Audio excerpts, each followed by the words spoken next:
Vamos abrir as nossas Bíblias em 1 Tessalonicenses, capítulo 2. Enquanto vocês estão procurando, eu quero admoestá-los a nunca se esquecerem que quando nós adoramos, quando cantamos os cânticos de adoração que são escolhidos, eles são cânticos bíblicos. O momento de adoração é um momento de expressar o nosso amor por Deus, mas também é algo didático. E acho um tanto interessante que a didática desta noite tenha significado que algo nos ensinou. Acho muito interessante esta noite. Nós começamos com uma música que nos informava sobre a verdade. Então, depois houve uma exortação. E, na sequência, finalmente, finalizamos com uma oração. E a confirmação e uma aliança. Eu não sei se isso foi proposto pelos homens ou se Deus, simplesmente em sua providência, estava cuidando de tudo isso, mas foi lindo. E isso traz um ponto à mente. Não escute um sermão de maneira frívola ou de maneira leviana. Não participe da adoração levianamente. E faça as duas coisas. Quando você estiver se expressando a Deus, mas também havia verdade suficiente nas 3 canções que cantamos aqui nesta noite. Havia muita verdade e fomos lembrados das grandes verdades de como devemos viver. Então se lembrem de manter isso em mente. Ok, 1 Tessalonicenses capítulo 2. Nós vamos começar no versículo 6. Embora tenhamos ensinado o versículo 6 na semana passada, vamos começar a ler ele. Capítulo 2, versículo 6. Também jamais andamos buscando glória de homens, nem de vós, nem de outros.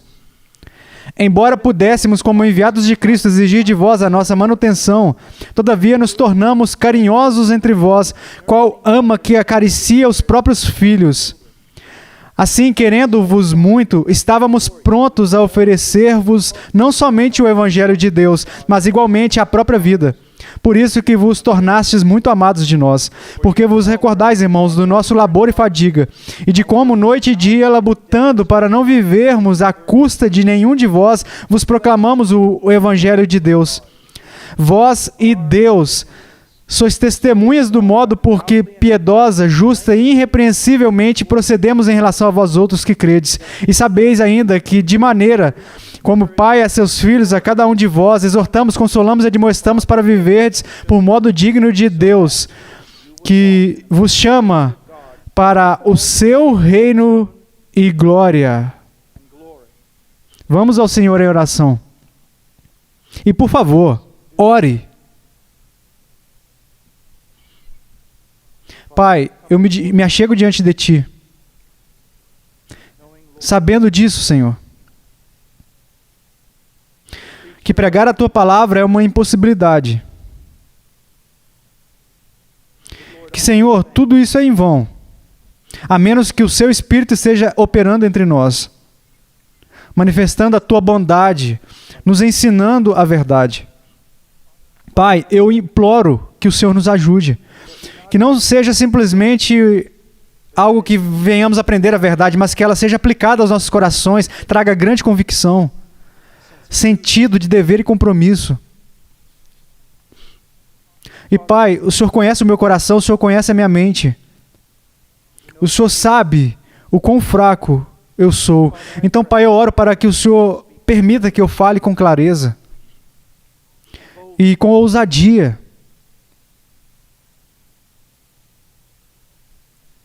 Senhor, as palavras podem sair de forma gaguejante, tudo bem, mas que haja uma ajuda para o seu povo.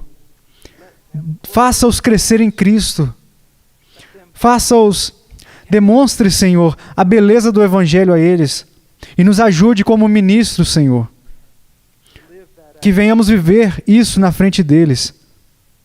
Senhor, eu lhe peço perdão pelas vezes que eu falhei. Senhor, mas eu tenho uma grande esperança. Porque o Senhor que começou a boa obra em mim, ou em todos nós, irá completá-la. Então nos ajude, Senhor, em nome de Jesus. Amém. Agora, como eu disse, no capítulo 2 aprendemos algo muito importante. Paulo está sendo acusado, de maneira terrível, acusado pelos pagãos incrédulos, pelos judeus incrédulos que estão em Tessalônica. Eles o estão atacando constantemente, eles estão tentando criar uma barreira entre ele e os outros missionários, e também os novos convertidos que estão em Tessalônica. E assim Paulo responde a essas acusações. Paulo não está se defendendo com o propósito de guardar a sua própria reputação, mas ele percebe aqui que a sua reputação está ligada ao Evangelho, e por isso ele deve fazer uma defesa. Agora, na semana passada, nós vimos duas coisas que Paulo colocou diante de nós para exibir que ele realmente era um homem de Deus. Ele realmente era um mensageiro da mensagem de Deus. A sua primeira evidência que ele coloca na mesa é que ele sofreu. E toda a ideia aqui é essa. Paulo está dizendo, escutem, quando eu estava em Filipos, eles quase me mataram. Quando eu vim para Tessalônica, eu preguei a mesma mensagem no meio de muita aflição. Então vocês não acham que se eu fosse um charlatão como todos estão me acusando, vocês não acham que eu mudaria a minha mensagem? Eu quero dizer, depois de ser dado como um charlatão, o que eu estaria procurando seria fama, conforto e dinheiro. Mas o que tudo isso me trouxe foi pedras, paus, prisão. Você não acha que eu mudaria a mensagem? Então, a evidência de que Paulo era genuinamente um homem de Deus é que ele sofreu e ainda assim ele continuou na mesma mensagem. Quão diferentes são os chamados homens de Deus hoje em dia, que muitas vezes usam a prosperidade deles e a facilidade de vida como evidência de que seus homens são de Deus. Então, ele passa a falar sobre a sua exortação, o tipo de pregação que ele mesmo não pregou, e não pregou para ganhar, mas que estava pregando uma mensagem singular, que ele se recusou a mudar. Ele se recusou a mudá-la. Então, essas foram as duas evidências que ele colocou diante de nós na semana passada, e agora vamos seguir em frente. Se vocês olharem para o versículo 6, ele diz, também jamais andamos buscando glória de homens, nem de vós, nem de outros, embora pudéssemos, como enviados de Cristo, exigir de vós a nossa manutenção.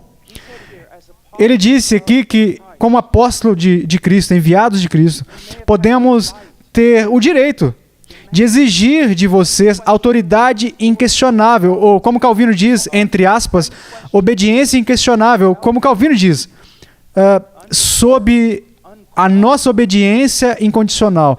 Nós poderíamos tirar isso de vocês e exigir absolutamente qualquer coisa, mas ele diz, nós não fizemos isso. Nós não usamos a nossa autoridade dessa forma. Agora chegamos ao versículo 7, e ele usa essa palavra de novo. Todavia, é uma adversidade muito forte na língua grega, e o que ele faz é criar um contraste. Ele está dizendo que eles disseram isso sobre mim, mas agora eu vou mostrar o contraste. Eu vou dizer a vocês a verdade, e é isso que ele diz. Nos tornamos carinhosos entre vós, qual ama que acaricia os próprios filhos. Agora veja, provamos. Agora, isso é muito importante, já vimos essa palavra antes. Na verdade, é a palavra dínoma, que significa que nos tornamos gentis. Gentis no meio de vocês. Agora, isso não significa que quando ele chegou lá, ele não foi gentil, mas conforme ele caminhava, ele foi se tornando gentil. Não é isso que está dizendo, mas o que ele está dizendo é extremamente importante. Ele está dizendo que quando chegamos aí, vocês primeiro não sabiam nada sobre nós. Vocês não chegaram a nenhuma conclusão rápida. Esses caras são cavalheiros. Não havia evidências. Enquanto caminhávamos entre vocês e vivíamos entre vocês, aí sim vocês observaram as nossas vidas. E aí os seus olhos nos enxergaram como gentis.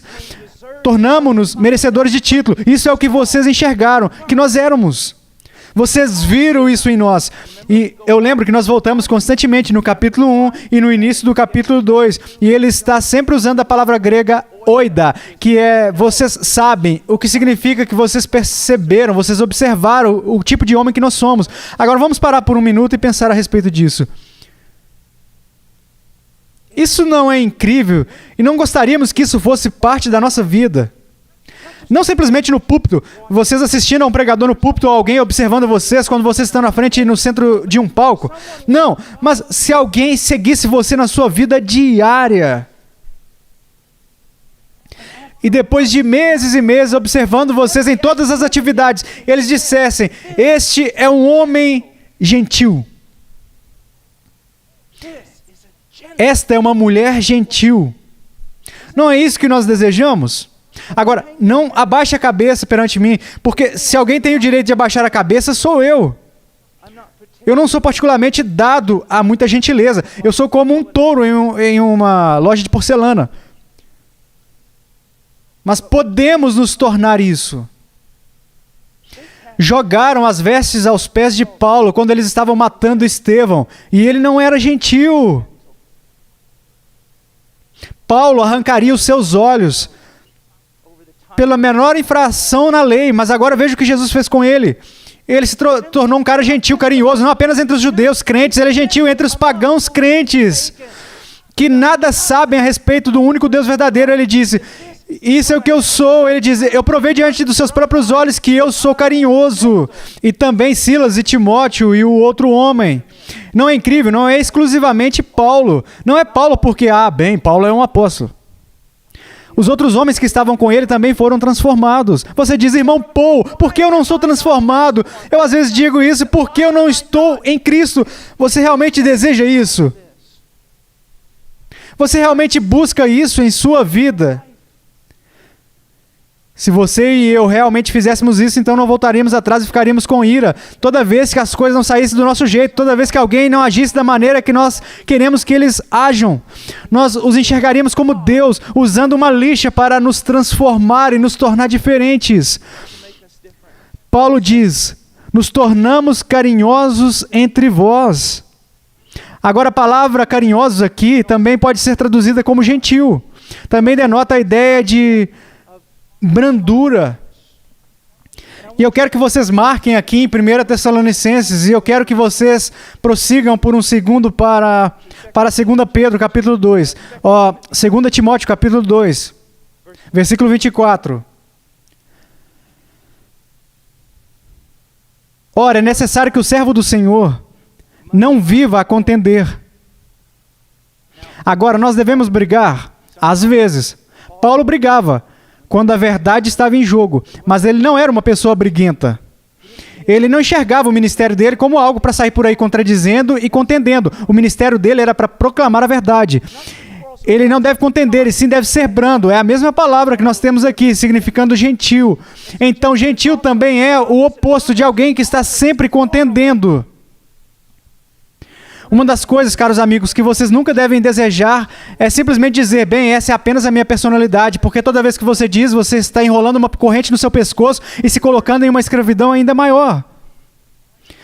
Então ele diz: um servo nascido do Senhor não deve contender, é uma exigência, ele deve ser brando para com todos. Até a pessoa mais difícil, até a pessoa que literalmente apronta para lascar. Ele é simplesmente constantemente irritante. Ele diz: você deve ser brando com todos, não é uma opção. Deve ser rápido para instruir, paciente. Agora veja aqui, eu quero que você olhe algo. Essa ideia de gentil e paciente. Os dois fazem tipo um sanduíche, uma coisa e outra. Você percebe que ele está colocando isso no mesmo status de um requisito para um homem de Deus? Você não pensaria, nem imaginaria um homem de Deus que não fosse capaz de ensinar. E, no entanto, Paulo está colocando algo que ele deve ser gentil, e eu estou colocando isso no mesmo nível.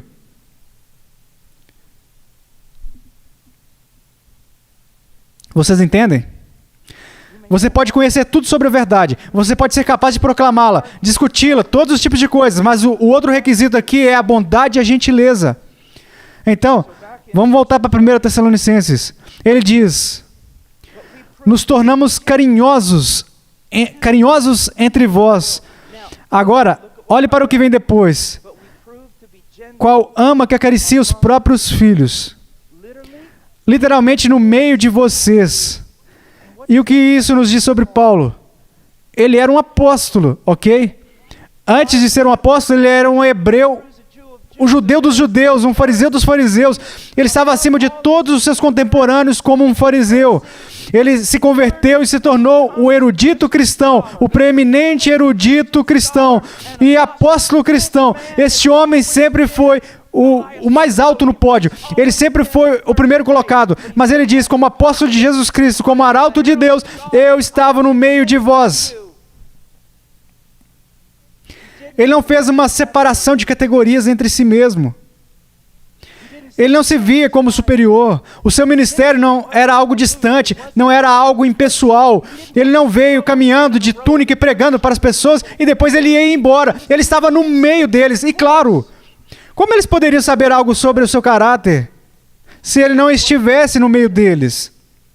Como alguém pode conhecer alguma coisa a respeito do caráter de qualquer pessoa, a menos que estejamos vendo, e não quando estamos engomadinhos, com aquele semblante religioso, todos bonitinhos, sentados em uma mesa, mas no nosso dia a dia, no trabalho e tudo mais. Entre vós. Eu quero citar algo de Ebert aqui, que eu acho que ele é o principal estudioso de 1 Tessalonicenses e muitos outros livros. É um grande erudito grego. Ouça o que ele diz. Os missionários haviam ocupado a posição de professores gentis, cercados por seus alunos ansiosos. Longe de ascender a um alto pináculo e falar com seus seguidores, os missionários misturavam-se livremente com eles. Agora, não me interpretem mal, eu creio que temos presbíteros nessa igreja, e eu não sou um deles, então eu posso dizer isso, temos presbíteros na igreja. Algum respeito deve ser dado a eles, honra deve ser dada a eles. No entanto, ao mesmo tempo, e vemos isso em nossos anciãos, os vemos se misturando entre nós, para que eles possam observar a vida de vocês. E é isso que Paulo está fazendo aqui, e eu acho isso tão precioso. Acho que a palavra que eu usaria é algo pessoal. Como se ele estivesse ali encarnado entre eles. Talvez ele esteja bem ali. Você pode vê-lo, sabe? João, em sua primeira epístola, ele diz, nós o tocamos, nós o vimos, nós realmente meditamos, nós o contemplamos como ele estava entre nós. Você diz que é isso que nós precisamos hoje em dia. Não apenas cristãos no mundo, mas também no corpo. Não pense que você está sendo um cristão obediente e um bom membro dessa igreja se você aparece toda vez que as portas estão abertas para ouvir um sermão. Mas você faz parte desta vida encarnacional. Você deve estar no meio das pessoas para que elas possam conhecer Cristo em você. Agora ele continua e ele diz isso. Todavia nos tornamos carinhosos entre vós. Agora ele vai nos dar uma metáfora. Para alguns de nós, homens, pode parecer um pouco desconfortável, mas é uma excelente metáfora. Ele diz, nos tornamos carinhosos entre vós. Qual ama que acaricia os próprios filhos? Agora, o que é comunicado aqui? Bem, amor. Acho que seria muito difícil encontrar uma manifestação mais bonita, mais bonita do amor, da ternura humana, do que uma mãe que amamenta. Tem algo aí, há um vínculo, há uma unidade. E é isso que Paulo está dizendo, é assim que ele era entre as pessoas. Mas há outra coisa que eu quero que vocês enxerguem aqui, que eu acho que é muito importante, e que comunica a ideia de que o amor e a ternura, de amor e ternura, mas também isso, altruísmo. Altruísmo. Agora, o que isso significa? A mãe que amamenta não recebe nada desse bebê. Esse bebê não está dando nada para ela. Para ela, você está entendendo? A mãe está despejando tudo que ela tem nessa criança. A criança não pode dar nada em troca.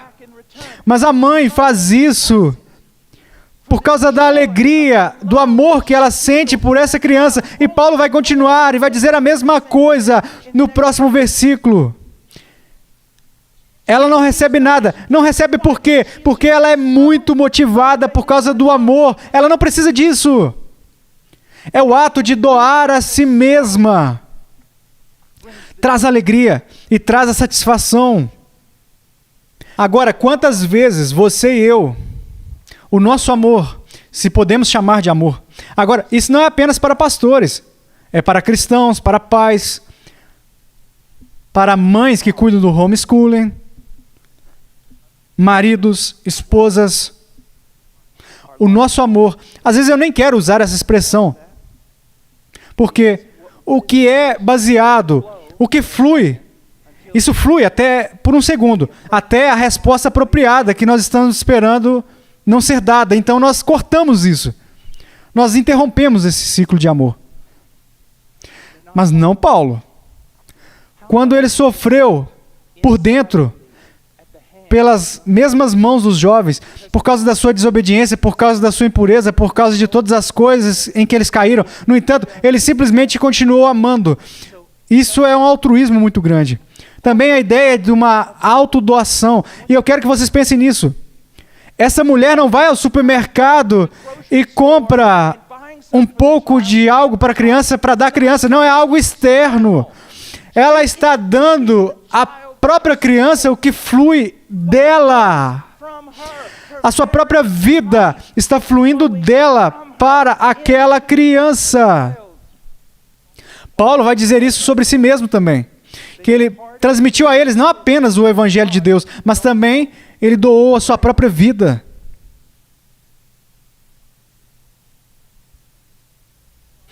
Sabe, o Albert Schweitzer, no seminário, lembro-me de ter lido isso, ele não era o teólogo mais conservador do mundo, mas era um homem incrível.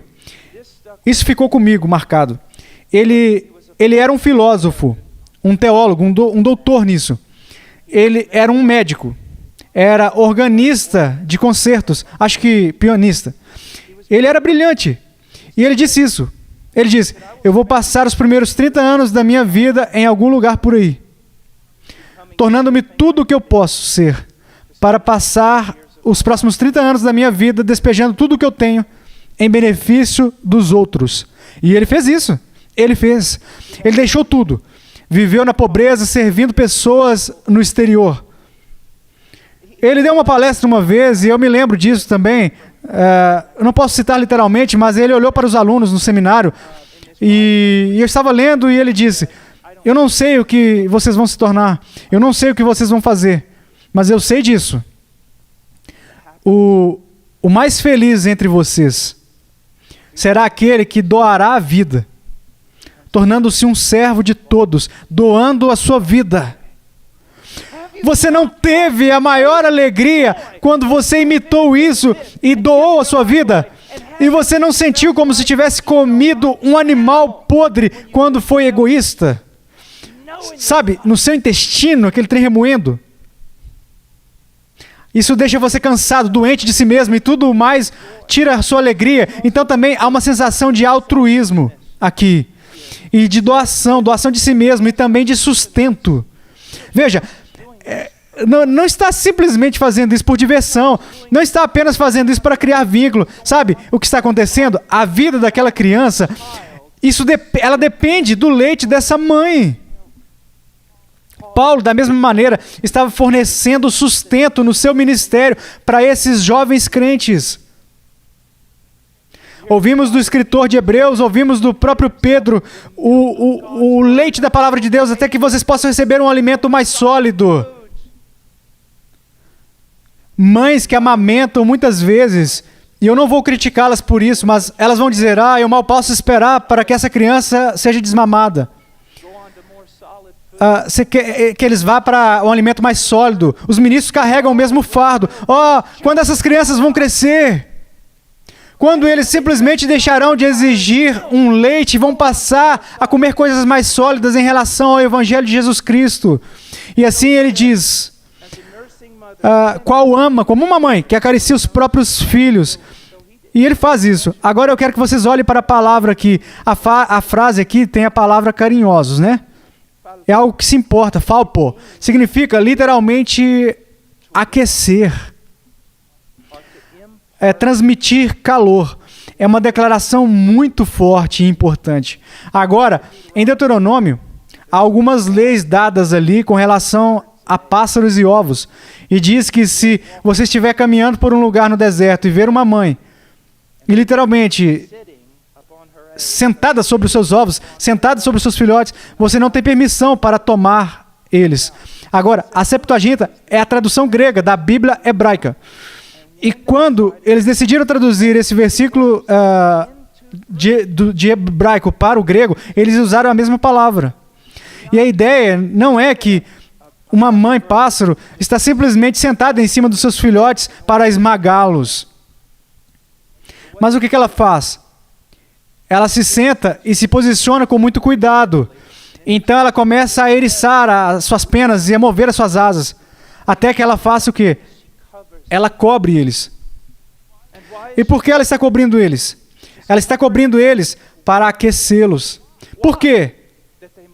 Para que eles possam crescer. Ela está cobrindo eles também para protegê-los. E essa é a mesma ideia aqui, que o ministro com o novo crente, é isso que ele deve fazer. Me perdão, acho que estou perdendo isso aqui. O ministro com o novo crente, é isso que ele faz. Constantemente. Protegendo, aquecendo, encorajando. Nós, como maridos, eu odeio até mesmo dizer isso, com a mesma ideia. Porque, veja, estamos lidando com a autoridade aqui, como a autoridade bíblica age, e é assim que ela age. Eu falei para minha esposa, eu não suporto estudar essa passagem. Isso está me machucando. E eu espero que esteja machucando vocês. A ideia de proteção, de carinho. Albert Barnes, se bem me lembro, em seu comentário de Efésios 5, a respeito do casamento, ele usa essa terminologia que Paulo está usando exatamente da mesma maneira. Aliás, ele traz esse texto e diz aos maridos, no que diz respeito à ação, à autoridade, ao invés de optar por exercer a sua autoridade, tente ser. E eu sei que essa metáfora é um pouco difícil. Como Paulo, carinhoso. Até mesmo como uma mãe que amamenta com carinho, tenazmente, cuida do seu filho. Então cuide da sua esposa. Agora podemos levar isso a qualquer grau, não podemos? Seus próprios irmãos e irmãs em Cristo. Como você deve tratá-los? Sim, há tempo para repreensão. Sim, há um tempo para dizer às pessoas que elas estão erradas. Sim, há um tempo para defender a verdade. Mas ao mesmo tempo, isso deveria estar em nossa vida. Isso deve ser evidente em nossas vidas. Eu me lembro de quando um estudioso e dois dos seus amigos estavam caminhando, acho que foi em Washington, D.C., em um dos museus ou algo assim, não sei. E o estudioso começou a falar com uma senhora que estava mostrando a eles, que obviamente era uma incrédula. E quando eles começaram a falar, a senhora fez uma declaração de que aquele estudioso poderia ter esmagado. Ele poderia ter esmagado a senhora. Quero dizer, ele tinha capacidade. Apologeticamente, ele tinha capacidade para esmagar o pescoço dela. E ele não fez nada. Ele não avançou, ele simplesmente segurou. Quando eles foram embora, seus amigos disseram, o que foi aquilo? Você teve na mão e deixou ela escapar? Por que você não foi em frente com o argumento? Ele disse, eu não teria sido muito cristão, não é, se eu fizesse isso. Bem, isso não teria sido muito gentil. Sim, há momentos em que devemos vir como algo assim, tipo um martelo. Mas tenha muito cuidado e discernimento, especialmente quando estiver perto do povo de Deus ou de qualquer pessoa na sua vida sobre quem você tem autoridade. A respeito de quem você tem autoridade. Agora, ele diz, nos tornamos carinhosos entre vós, qual ama que acaricia os próprios filhos. Agora, a mulher por natureza, possui um vínculo, ou pelo menos a maioria das mulheres, possui um vínculo um tanto forte com qualquer tipo de criança. Sabe? Então, o cara disse, sabe, a minha esposa, ela sabe o nome de cada criança, a data de nascimento, quando eles tomaram as vacinas, tudo, e a única coisa que eu sei é que há um monte de pessoinhas na minha casa. Então, as mães, por natureza, elas têm essa ideia dos filhos. Mas aí, quando você fala dos próprios filhos, que tipo de histórias escutamos na história? De mulheres que morreram de fome para manter os seus bebês vivos. Mulheres que lutaram contra vários agressores. Lembro-me de uma história uma vez, há anos, em que uma senhora estava dirigindo seu carro, ela capotou, e ela saiu, ela acordou, o carro estava em chamas, o bebê estava dentro, ela correu, abriu a porta, ela não conseguia abrir, ela estava congelada, ela arrancou as dobradiças com a força. Então, se você acha que essa metáfora de uma mãe carinhosa amamentando o seu filho não é a respeito de proteção, então faça outra coisa. Por que você não tenta tirar o bebê dessa mulher e veja o que acontece? Da mesma forma com o pássaro, você diz, que proteção um pássaro pode dar? Obviamente, você nunca morou numa fazenda. Eu tinha um amigo meu que ele estava sempre me colocando em apuros. Ele era mais velho do que eu e estava sempre fazendo coisas estúpidas.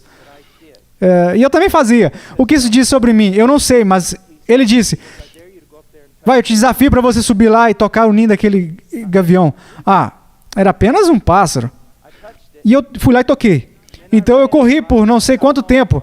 Aquela ave veio me bicando na nuca até o pescoço e o meu corpo todo. Você enxerga? Eu amo a sua ternura, mas é tenaz. Ele está lutando. Então Jesus, quando ele diz, bem-aventurados são os pacificadores, ele não está falando de alguém que é simplesmente um pacifista que se recosta e permite que o mal floresça. Mas é alguém que vai lutar até morrer pela paz. Da mesma maneira aqui, nós temos essa ideia deste apóstolo vindo até essa igreja, vindo a este grupo de pessoas, com ternura e ao mesmo tempo tenacidade. Uma proteção, um guarda. E esse é um verdadeiro homem de Deus. Sempre se colocando na frente dos outros, de qualquer mal que possa vir contra o povo de Deus. Mas esse é um verdadeiro sinal de um cristão, o verdadeiro sinal de um pai, o verdadeiro sinal de quem tem autoridade. Agora vamos seguir em frente. Ele disse, todavia nos tornamos carinhosos entre vós, qual ama que acaricia os próprios filhos. Então ele continua no versículo 8, ele diz, assim querendo-vos muito, estávamos prontos a oferecer-vos não somente o evangelho de Deus, mas igualmente a própria vida, por isso que vos tornastes muito amados de nós. Agora diz, ele está falando de afeição, essa frase significa literalmente um anseio e um desejo sincero, uma afeição. Agora, deixe-me fazer uma pergunta. Veja, podemos usar a palavra de Deus para dizer quão maduros e quão corretos são os nossos corações. Você possui um anseio, um desejo sincero, um desejo pelo povo de Deus?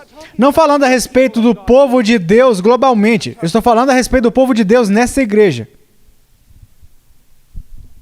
É assim que o ministro de Cristo deve ser, mas em outro sentido é assim que todos nós devemos ser. Devemos ter um anseio, um prazer, um desejo, uma atração pelo povo de Deus. E Paulo continua, porque está associado ao versículo 7. Paulo está dizendo, em relação ao carinho e afeição, o que significa isso? Eu tenho por vocês tanto desejo e tanta afeição afetuosa, como uma mulher que está amamentando os seus próprios filhos. Agora, por causa disso, por causa desse anseio, por causa dessa afeição afetuosa, desse desejo sincero que eu tenho por vocês, o que ele diz? Nós estávamos prontos para oferecer-vos não somente o Evangelho de Deus, mas igualmente a própria vida. A palavra aqui significa que ele fez isso com grande alegria. Ele fez isso voluntariamente, livremente. E não estava debaixo de nenhum tipo de coação ou de pensamento que deveria fazê-lo porque era exigido dele. Você entende? Aqui está o que está acontecendo. Ele tinha muito amor pelo povo de Deus. E ele diz, eu, com prazer e alegria, considero um privilégio dar a minha vida. E por que não fazemos isso? Não é verdade que o maior pecado entre nós é a falta de amor? E essa falta de amor está enraizada no egocentrismo. Vocês enxergam isso? Veja, Paulo não estava se levantando de manhã e pagando uma xícara de café e no outro dia ele ia, pronto, conseguiu o favor dessas pessoas. Era a sua afeição afetuosa por eles. Isso o conduziu a dar a sua vida, como ele disse à igreja em Filipos, a dar a sua vida como uma libação. Como uma libação. Agora, eu quero que vocês olhem para o versículo 8, ele diz: oferecer-vos não somente o Evangelho de Deus, mas igualmente a própria vida. A palavra aqui para vida é psuko, alma. As nossas próprias almas. Então agora do que ele está falando? Ele está falando da profundidade dele próprio. Tudo o que eu sou. Eu não estou falando de algum serviço externo que eu presto para vocês por obrigação. Mas eu não dou parte de mim, mas eu dou tudo de mim. Agora lembre-se disso. Paulo está dizendo a eles repetidamente: vocês se lembram disso? Vocês se lembram disso? Vocês se lembram disso? Vocês viram isso? Vocês viram isso? E deixe-me fazer uma pergunta. As pessoas podem ver isso em nós? Eles diriam que é um deleite para nós darmos as nossas vidas pelos nossos irmãos e irmãs em Cristo? Se somos pastores e líderes, as pessoas enxergariam que estamos fazendo isso por causa de um afeto afetuoso? Não por causa que somos mercenários, não por coerção, não por alguma necessidade da nossa parte. Agora deixe-me perguntar a vocês como pais. O dever é uma coisa boa. Fazendo o que é certo. Mas a vida cristã não é simplesmente fazer o que é certo. Não é. Você pode treinar robôs para fazer o que é certo. Mas é fazer o que é certo pela alegria e pela alegria apenas, motivado pela afeição afetuosa, pelo um desejo sincero que brota do fato de que somos altruístas e não pensamos mais em nós mesmos e não pensamos mais na resposta que devemos obter de qualquer pessoa. Nós simplesmente fazemos isso. E quando fazemos isso, como somos? Somos como o Senhor Jesus Cristo, somos como Deus. Estamos imitando o nosso Pai agora. Vocês enxergam isso? Este amor genuíno que irrompe em obediência. Agora, ele diz aqui: oferecer-vos não somente o Evangelho de Deus, mas igualmente a própria vida. Por isso que vos tornastes muito amados de nós. Agora, por isso que vos tornastes literalmente muito amados de nós. Nós amamos vocês, vocês foram amados. Lembre-se, quando Deus disse: este é meu filho amado em quem me comprazo, Paulo disse: vocês se tornaram os meus amados. Agora, aqui está o que eu quero que vocês enxerguem. No meio do versículo 8, nós temos alguém que está dando a sua própria alma pelo povo de Deus. Mas esse ato de sacrifício está ligado entre duas coisas. E o que é isso? Ter muito carinho por vocês e porque vocês são muito amados de nós. O que estamos vendo aqui? As duas principais motivações na vida cristã. Quais são? Amor e amor.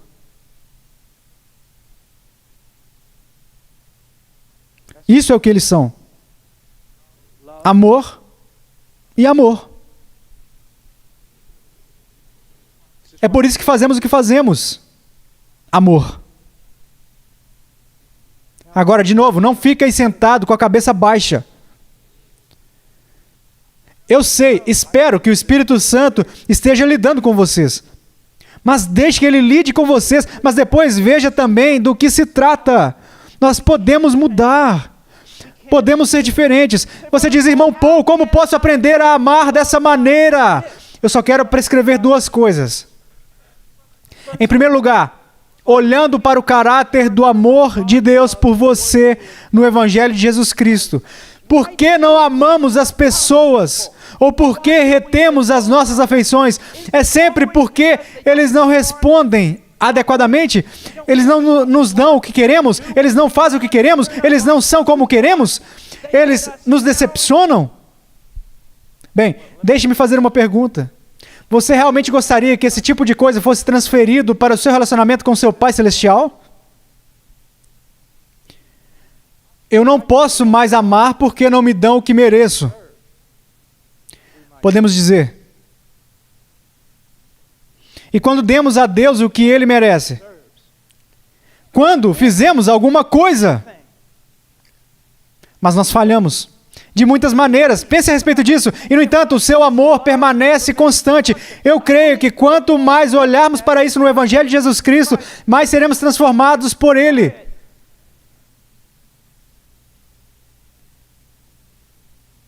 Eu creio nisso. Eu devo crer nisso. Outra coisa que eu devo dizer é isso. Esse tipo de amor é um amor sobrenatural. Quando você olha para Efésios 5, é um casamento sobrenatural. Quando você olha para Provérbios 31, ela é uma mulher sobrenatural. Quando você olha para 1 Timóteo 3, ele é um ancião sobrenatural. E de onde vem tudo isso? De clamar ao Espírito de Deus, esperando implacavelmente a sua porta com fé. Então, é olhar para o exemplo do amor que manifesta no Evangelho do nosso Senhor e Salvador Jesus Cristo e estar chorando porque você sabe que isso é uma coisa sobrenatural. É sobrenatural. Agora, ele diz, estávamos prontos a oferecer-vos não somente o Evangelho de Deus, mas igualmente a própria vida. Agora eu tenho que parar aqui, porque eu simplesmente preciso parar por um segundo. E eu preciso explicar essa estrutura gramatical. Eu quero dizer, simplesmente olhe para ela. Olhe para a sua Bíblia. Estávamos prontos a oferecer-vos não somente o Evangelho de Deus, mas igualmente a própria vida. Agora, quando você tem uma construção gramatical como essa, normalmente, a última coisa exibida é maior do que a primeira coisa. Deixe-me dar um exemplo. Se eu for até você e disser, eu não te dei o meu carro, eu te dei todas as minhas posses. Geralmente é assim que acontece se você é um ser humano razoável. Significa que eu não simplesmente te dei isso, mas eu te dei algo muito maior do que isso. Agora, quando lemos isso, não quero que vocês pensem que Paulo está dizendo, eu te dei o Evangelho de Deus, mas não apenas isso. Ei, agora realmente escute. Eu dei a mim mesmo. Não é isso que ele está fazendo. Mas o que ele está dizendo é isso. Eu dei a vocês o Evangelho de Deus. E junto com isso, eu doei a mim mesmo. Como um servo para liderá-los para uma realidade cada vez maior do Evangelho de Deus. Esta mensagem é tão grande. O maior tesouro que pode ser dado a um homem, eu dei a vocês, mas é tão importante que eu acompanhei isso, para ter certeza de que vocês entenderam completamente, que vocês continuaram crescendo nisso e que ninguém roubou de vocês isso. Ele tinha visto a obra tortuosa dos falsos profetas na Galácia. Ele estava perplexo que eles pudessem partir tão rapidamente. Paulo não ia deixar isso acontecer aqui. Eu dei a vocês não apenas o Evangelho, eu dei a mim mesmo. Então, a outra maneira de ver isso, eu nunca vou me esquecer de uma vez. Eu estava testemunhando no campus da Universidade do Texas. Eu era um crente há cerca de um ano. Eu estava dando testemunho, distribuindo folhetos. As pessoas estavam rindo de mim e eu fui até um cara e eu disse, eu posso falar com você a respeito do Evangelho? E ele disse, com certeza. Então eu falei com ele a respeito do Evangelho. E ele disse, você quer saber? Eu disse, sim. Ele disse, bem, acho que você já pode ir. E eu disse, o que você quer dizer? Ele disse, você quer simplesmente compartilhar comigo o Evangelho. Você só quer ganhar os seus pontos diante de Deus. Você já fez a sua tarefa, agora você pode ir. Porque se você realmente não me quer em sua vida, e você realmente não está me doando você mesmo, você só quer testemunhar para mim e me conquistar. Mas você está se entregando para mim? Uma lição dura. Uma boa lição.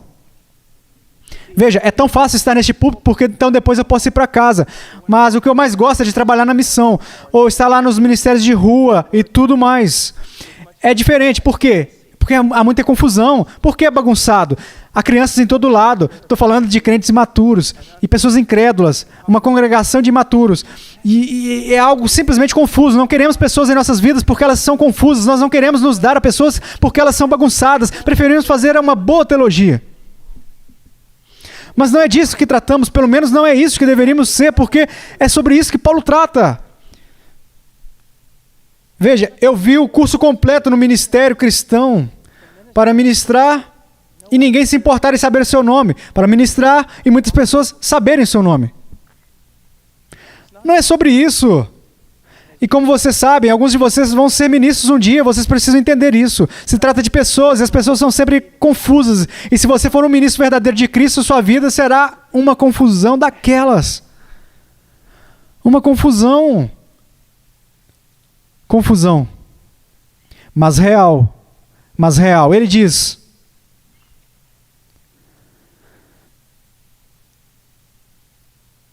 mas igualmente a própria vida, por isso que vos tornastes muito amados de nós. Eu quero citar novamente algo de Ebert. Quero dar-vos duas citações que considero muito importantes. Quando chegamos à frase, a parte, mas igualmente a própria vida, Ebert diz que estabelece o verdadeiro padrão para o serviço pastoral e é a chave para o ministério vital. Tal ministério é caro, mas é o antídoto para a praga do profissionalismo. Apenas entre e lhe dê um sermão, entre e lhe dê alguma verdade ou anedota maravilhosa. Não! Entrar e derramar as nossas vidas. E então entrar e ficar lá dentro. Ficar lá dentro. Quando todo o glamour tinha acabado, quando tudo tinha terminado, a novidade tinha sido desfeita, Paulo ainda estava lá.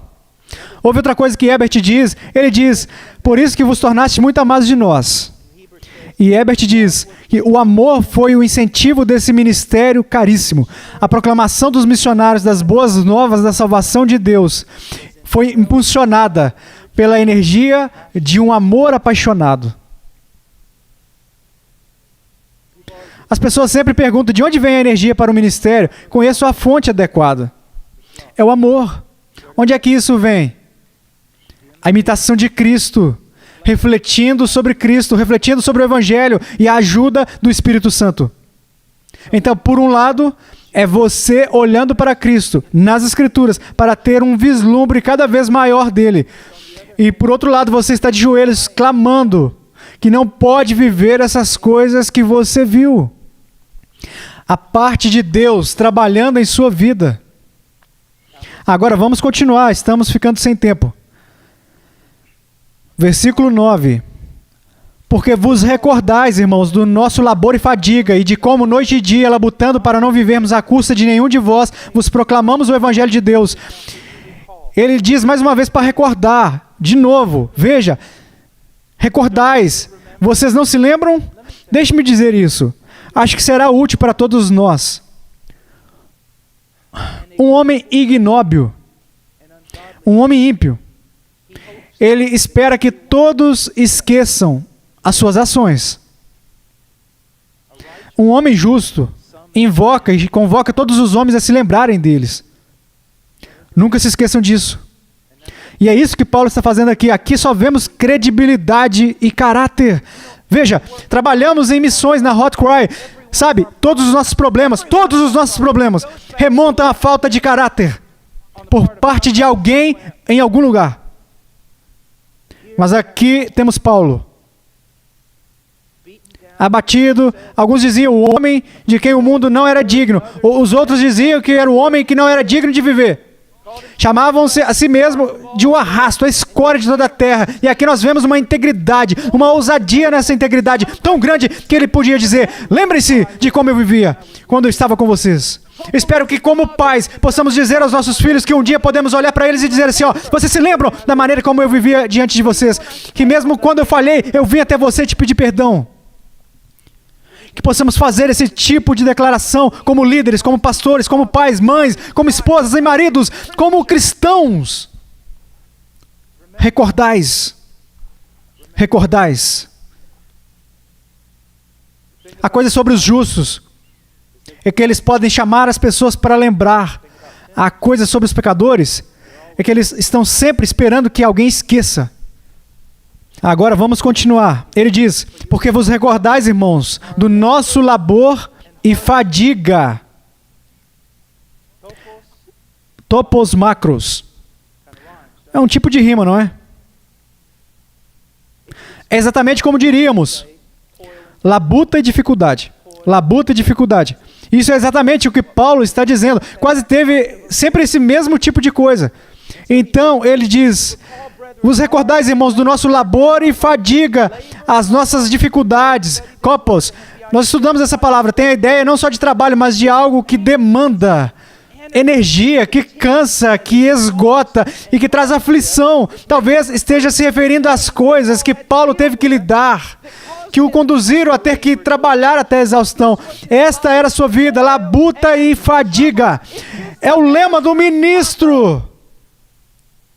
É o lema do missionário. É o lema do pai piedoso e do marido piedoso e da esposa piedosa e da mãe piedosa. O problema que temos para as pessoas do ministério e o problema que temos na família é que pensamos que a vida deveria ser como vemos no cinema. Que tudo deve fluir. Não, se estamos em um mundo caído e somos pessoas piedosas, estamos buscando ser algo que neste momento não somos. Estamos indo contra a corrente, nadando contra a corrente o tempo todo. Haverá labuta e fadiga. E quando isso acontecer, eu não acho que será algo incomum que estará acontecendo. Correndo por aí, tentando obter pena de todos nós. Nós labutamos em apuros. E esperamos esse grande dia para o nosso Senhor. São as dificuldades causadas pelo amor em nossos corações que nos fazem esperar a vinda de Jesus Cristo. E esse grande livramento é quando nos esquecemos do amor e navegamos pela vida pensando apenas em nós mesmos e não nos preocupando com as necessidades dos outros, que não precisamos olhar para cima. Então ele diz, labor e fadiga. Então ele diz, e de como noite e dia labutando. Isso não é uma hipérbole, não é um exagero por parte do apóstolo Paulo. A palavra aqui é usada muitas vezes no grego antigo, como se referindo a trabalhar por salários, trabalho. Paulo provavelmente está aqui falando sobre o seu ministério de tenda. Ele diz, eu me levantava de manhã, eu trabalhava durante longas horas. Eu trabalhava longas horas durante a noite. E por que eu fazia isso? Ele diz aqui, para não vivermos à custa de nenhum de vós, para não ser um peso para qualquer um de vós. Paulo se sobrecarregou para que outros não fossem sobrecarregados. Um carregador de fardos. Eu quero dizer, isso continua, não é? Pastores, eles ficam sobrecarregados, são envergonhados. Maridos, portadores de fardo. Esposas, portadoras de fardos. Crentes, carregando os fardos uns dos outros. Vocês enxergam isso?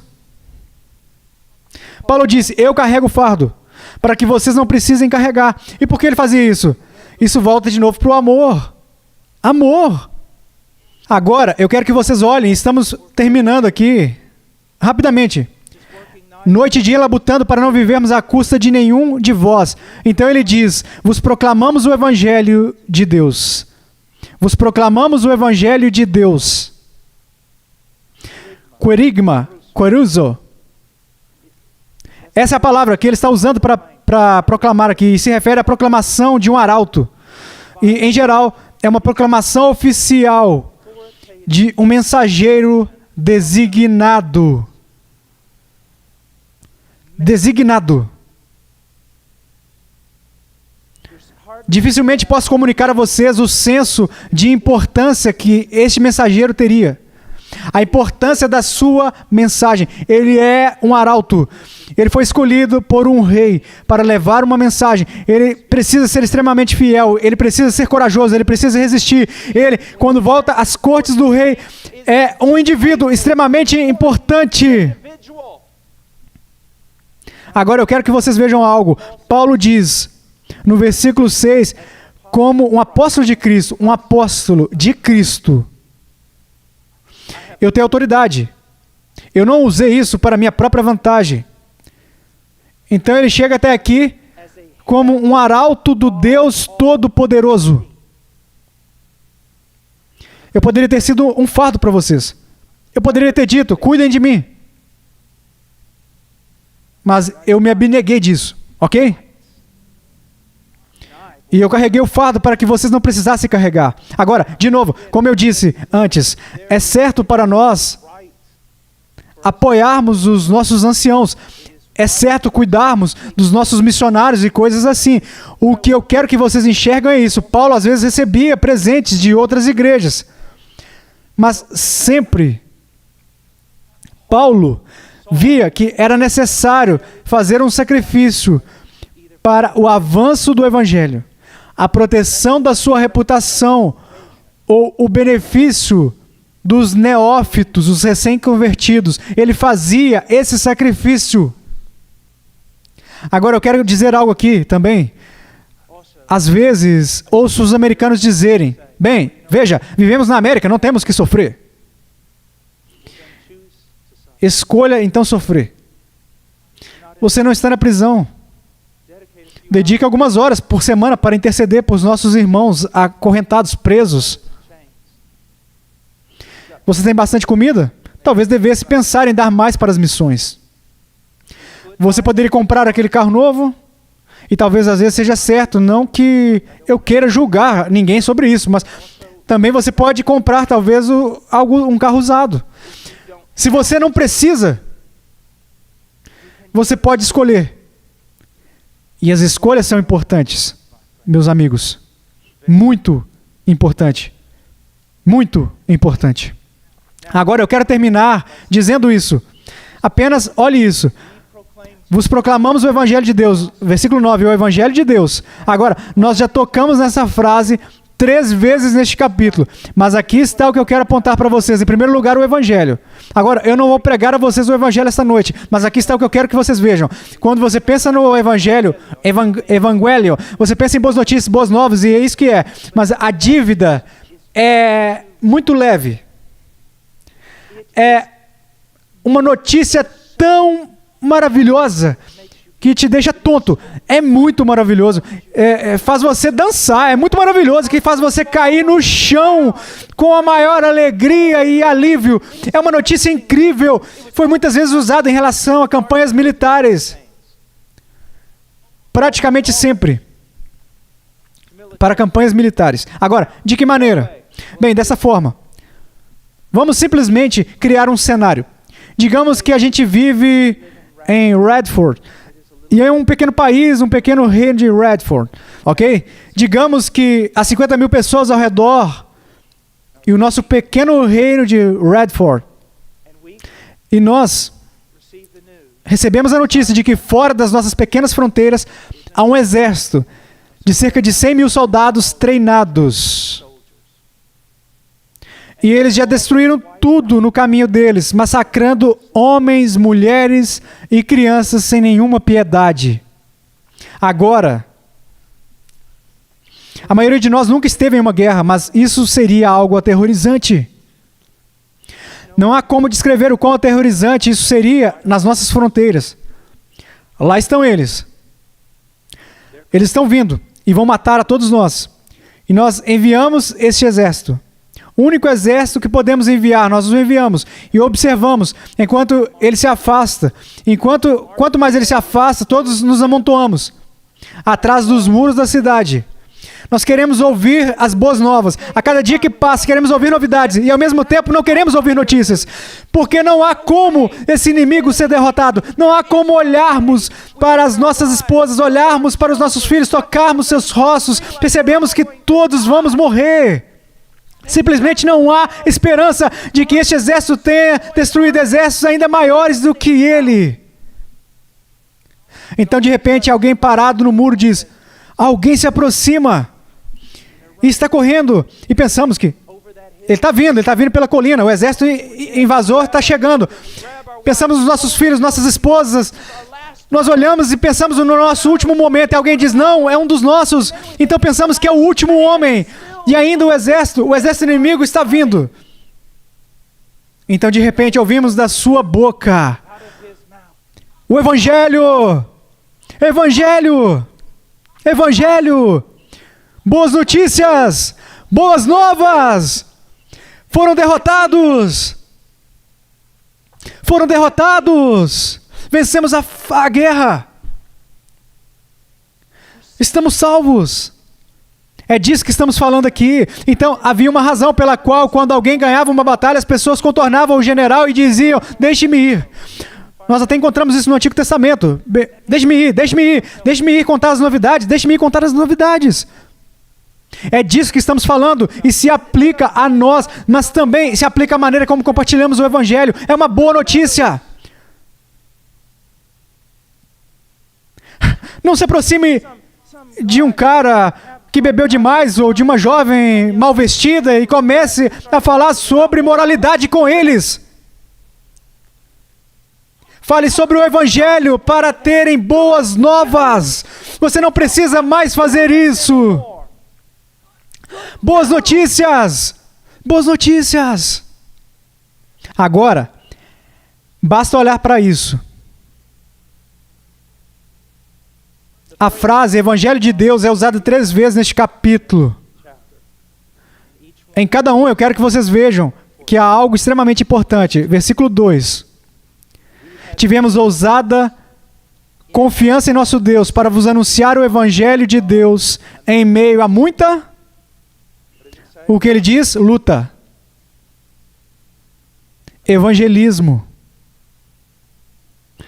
Vocês pegaram? Evangelismo. Então eu quero que vocês vejam o versículo 8. Querendo-vos muito, estávamos prontos a oferecer-vos não somente o Evangelho de Deus, mas igualmente a própria vida, cuidado pastoral. Qual é o centro disso? O Evangelho de Deus. Então ele vai para o versículo 9. Noite e dia labutando para não vivermos à custa de nenhum de vós, vos proclamamos o Evangelho de Deus. O seu ministério de ensino pastoral. Agora aqui está o que eu quero que vocês vejam. Qual é o centro de todos os evangelismos, esforços dos evangelistas dos missionários, em sua mensagem? O Evangelho de Deus. Qual é o centro de todo o ministério pastoral? O Evangelho de Deus. E qual é o centro de toda a pregação dentro da igreja? O Evangelho de Deus.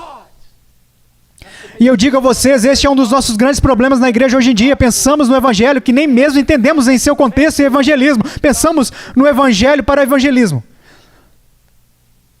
O Evangelho deve ser o centro do evangelismo.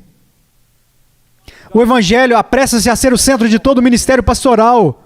E o Evangelho precisa ser o centro de todos os tipos de ensino e pregação. Agora observe, o Evangelho de Deus é um genitivo. Vamos aos genitivos. Há muitas formas diferentes de genitivos. O Evangelho de genitivo, Deus. Mas eu quero dar a vocês 3. Há um genitivo, a fonte. O Evangelho de Deus. O Evangelho flui de Deus.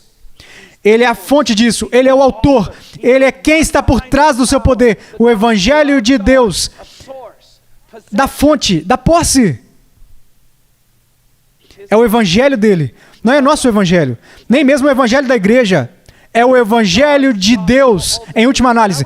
E eu submeteria isso a vocês, especialmente alguns de vocês, ministros jovens aqui esta noite. O apóstolo Paulo teria bem mais cedo tocado na arca de Deus e morrido como Uzá do que ele teria alterado um J ou um tio do Evangelho de Jesus Cristo para torná-lo mais palatável para a sua audiência contemporânea.